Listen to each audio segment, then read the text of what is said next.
అందరికీ praise lord. First ప్రార్థన చేసుకుందాం. స్తుతి స్తోత్రం నీకే వందనాలు యేసయ్య. నీకేం రుణం తీర్చుకోలేను యేసయ్య. యేసయ్య నేను 4వ మాట చెప్తున్నాను యేసయ్య. అలా భయం లేకుండా చూడండి యేసయ్య. ప్లీజ్ యేసయ్య. ఎవరు చూడకుండా భయం లేకుండా చూడాలని యేసునామములో అడిగి వేడుకున్నాను తండ్రి. ఆమేన్. మత్తయి సువార్త 27:46. ఏలి ఏలి లామా సబక్తానే అంటే నా దేవా నన్ను ఎలా చేయి విడిచితివి. యేసుక్రీస్తు ఈ 4వ మాట శిలువలో ఉన్నప్పుడు మాట్లాడింది.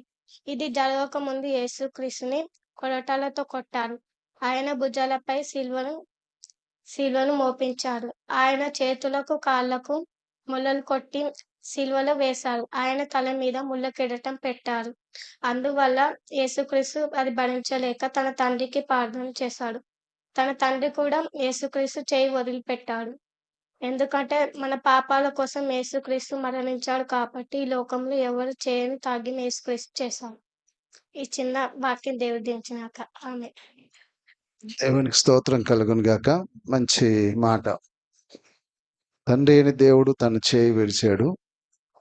అందుకే ఈ మాట యేసు ప్రభు తండ్రికి ప్రార్థన చేస్తున్నాడు అనే మాట. ఈ మాట ఎక్కడుంటదంటే కీర్తనల గ్రంథము 22వ కీర్తన 1వ వచనము. నా దేవా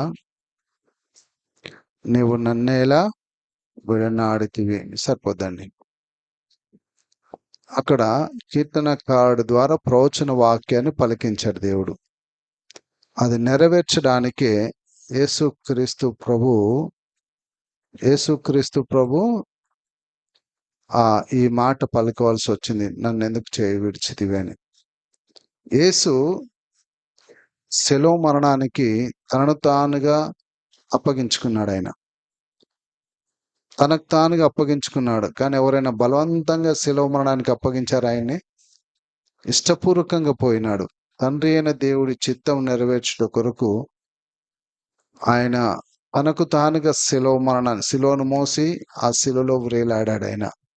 అందుకే ఆయనకు మేకులు కొడుతున్నా, కొరడా దెబ్బలు కొడుతున్నా, పిడుగుదులు గుద్దుచున్నా ఆయన మౌనంగా ఉండిపోయినాడు, ఒక్క మాట పలకకుండా. ఎందుకంటే తండ్రి చిత్తం నెరవేర్చడం ఆయన పని.